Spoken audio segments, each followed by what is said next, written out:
What's been the biggest thing that you've been working on in the off season? Where do you think you're going to improve the most? I think just kind of keeping my ball flight consistent. Freshman year, I had a pretty good ball flight. It was pretty straight. It didn't have a lot of movement on it, and I think that kind of was why it led to a lot of success on some kicks that were longer because the longer you can keep the ball straight. I mean, obviously the kicks are going to fly straight, obviously go in the uprights. And also to continue on that, kind of a lot of NFL kickers, that's what separates a lot of guys is, I mean, you could be a good college kicker and kind of there'll be some variation in your ball flight as long as it goes in, but those NFL guys keep that ball straight for such a long time. And I think that's what I'm really trying to achieve is just keeping that ball flight straight. So, Like a lot of times last year, Arkansas found themselves in, fourth and short and inside the 20 and stuff and opted to go for it a lot instead of kick. You only had 16 kicks last year. Is that something you'd like to see increase, obviously? I mean, obviously, more attempts the better. I'm obviously leaning toward that, but I think the decisions to go for it on fourth down, obviously, Coach Fountain kind of mentioned that a little bit was what was best for our team at the time, trying to get some momentum going. And we had some good opportunities in some games to kind of take some momentum away from the other team by going for it. So I could see why we went for them and kind of whatever Coach Pittman or OC kind of goes with, I'm backing them 100% because I want our team to succeed. Cam, I think you're like 80 something. I'm not smart enough to know. I think 31 out of 40. I'm too dumb to know what that percentage is, but it's pretty good. But Scott was saying, boy, you'd love to hit 90. You know, 80 is really good, but 90 is better. Is that a goal you talk about, or do you think that's realistic? Yeah. So I always write notes to myself for goals on the whiteboard in my room, and 90% is on that.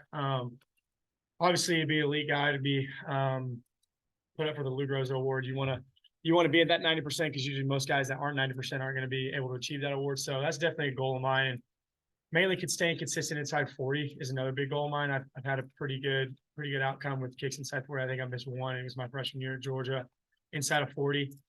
So I want to continue that, obviously, and continue making those kicks from 50 plus. I was 2 for 3 last year, with one miss being against South Carolina from 50 plus. So I really like that, and just want to keep progressing, kind of getting that percentage higher and higher each year. So 90% is definitely the goal. Hey, Eli, what was last year like for you? Because whether you're a quarterback or a deep snapper, I imagine that high school to SEC it didn't easy transition. What was it like for you? And what was your finger injury exactly? And I assume it's feeling okay now. Yeah. So, yeah, as you could probably imagine, the first few snaps here in the stadium and all that was pretty nerve wracking. It's a lot faster paced in high school, and it kind of caught me off guard. But after the first couple ones, it was kind of just like riding a bike. It was all the same thing as like if you're snapping in the backyard. With the injury, yeah, it was really disappointing. But I did have confidence in the other snappers to help our team win, and they did a great job. And coming back, my finger feels great, and I'm really excited for this season. Was it a broken finger or Yeah, I did. I broke my right index finger. Yeah. They step on it or something or what? Well, what happened was I snapped on a field goal or PAT. I can't remember what it was, and the dude came down on me, and I put my hand up, and it just came backwards, and there's not much you can do about that. Come off the field, finger. I think my finger's broken. It all popped out. The bone was funny.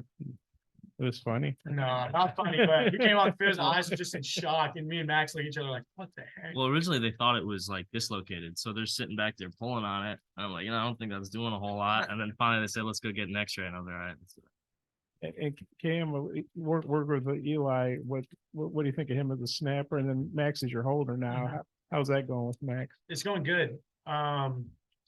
It's good that I know that both the guys I'm working with every day are trying to achieve elite level. Obviously, Max's brother's at Cincinnati, and he wants to be better than him every day at holding, punting, just going toward his craft. So I know he wants to be an elite level, just competing with, obviously guys on our team, the other punters for the spot and the other guys for the holding spot. And I just like that they're taking their craft to a serious level because at some places, especially just kind of overlooked, you kind of just go do what you want to do. And there'll be guys that kind of fall into that. Okay, I'm good being average, but both the guys here, especially Eli and Max, really take their craft to a different level.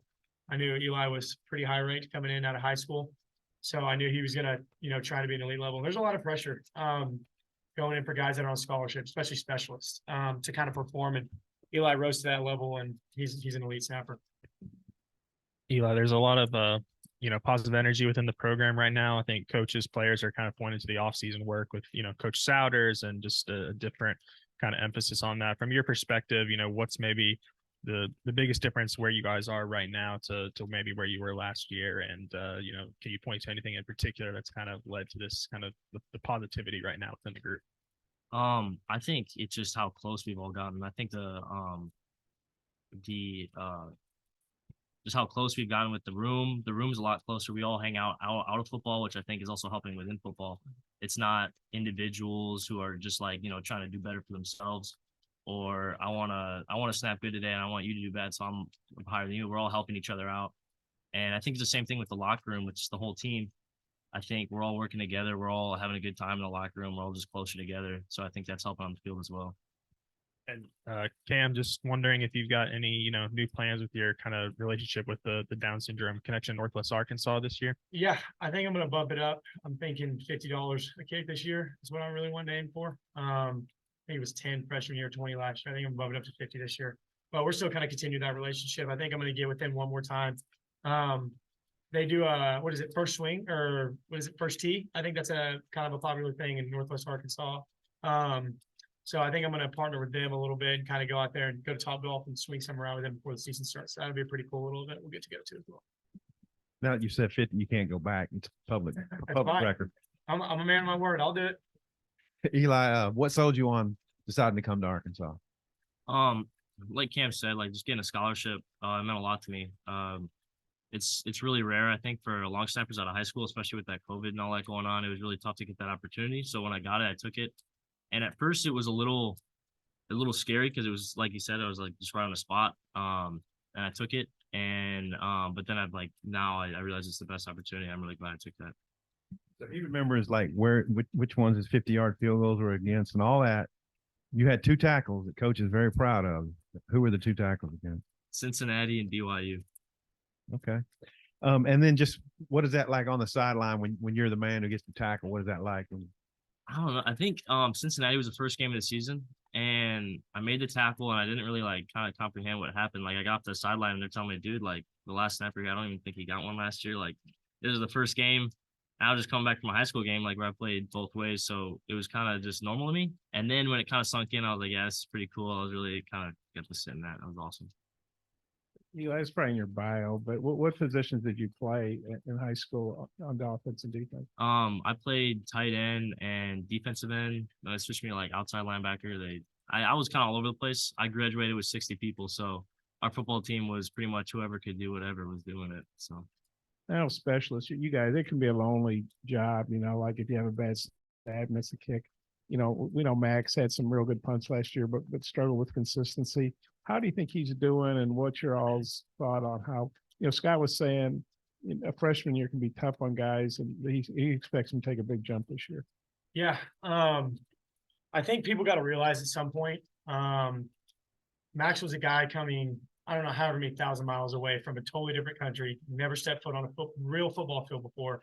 And all he had done was prior punting with a thing called Pro Kick Australia, which they do a great job preparing their punters and kind of guys transitioning from Australian rules football over to America. But I think guys got to kind of realize that sometimes, because he had never played a football game in his life. He obviously punted really well last fall camp and deserved to start. And I think kind of getting that feel of what college football is like under his belt with Reed kind of taking over midseason kind of helped his confidence a little bit. And he punted well in the bowl game, had some good punts then. But I think it's just he's growing his consistency, growing his comfortability, getting more confident throughout this past spring and fall camp. And he's looking really good. He's in a better mindset than he was last year as far as confidence goes, which is really good. And I think honestly, holding has kind of boosted his confidence a little bit as well.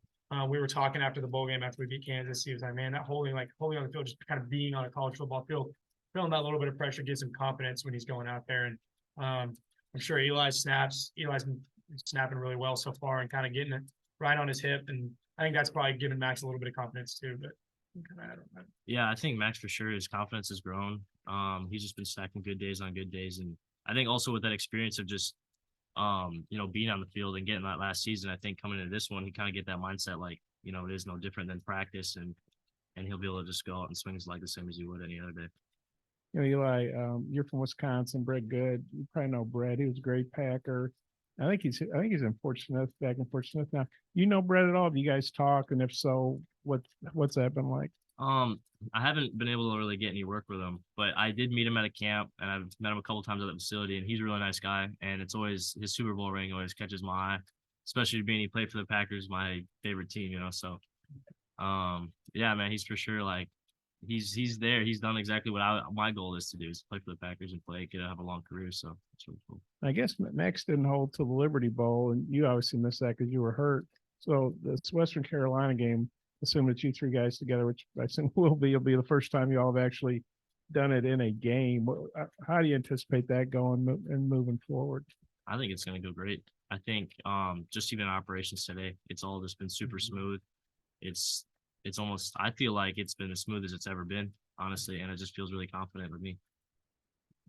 Okay, well, do you have a thought on that? And then also that, I wanted to ask you, that drill you guys do in practice where you put the tee, or not the holder, and you try to hit, I think you're trying to hit the goalpost from the side. Whose drill is that? Just what do you think about that drill? Yeah, kind of going back to the operation first with Eli and Max. I think honestly, kind of the first part of camp for the past 2 fall camps I've had before this, kind of the first couple of days are kind of like, okay, well, we got to kind of get our timing down. And it usually takes about, I mean, I'd say it takes about a week and a half to really start feeling your timing, even with guys you worked with during the summer, just because you're going to have to deal with live pressure and you don't deal with live pressure during summer reps. You're kicking off sticks and you're kicking off no rush. So I think that first week and a half is kind of non-existent because we're kind of already got our rhythm down. We're feeling really good. And Eli's giving me laces out. Max putting it on the spot where he needs to with a good tilt. So I think it's rolling better than it has even my past 2 years being here. So that's been good. But that drill, a lot of kickers kind of do that drill. I think it probably originated from an NFL guy, but who I got it from, Robbie Gold, kicker for the 49ers. He's a free agent now, I think. But he kind of did that drill, and I saw it on a Instagram clip. And I think I saw Jake Moody. He signed to the 49ers. That's kind of ironic. He signed to the 49ers when Robbie Gold got waived. But he does that drill a lot too. And so those two guys are, I mean, obviously really great kickers. Jake won the Lou Rosa 2 years ago with Michigan, and Robbie's, I mean, obviously a NFL veteran for I don't know how many years now. So seeing those guys kind of do that drill is kind of a no-brainer to kind of work on my accuracy and keeping that ball straight. Hopefully hitting that upright from there. So I hit it at least twice early. Yeah, just trying to work on keeping that ball straight. Kind of like I talked with Trey, just kind of keeping that ball straight, keeping my consistency with that ball flight. I saw a laugh and a evil smile, I think, when Eli mentioned the Packers. Are you a Packers hater, or is he Nah, talk not about a that? Packers fan, I'll tell you that much. Not a Packers fan. Cowboys. Great job, fellas. Thank you guys.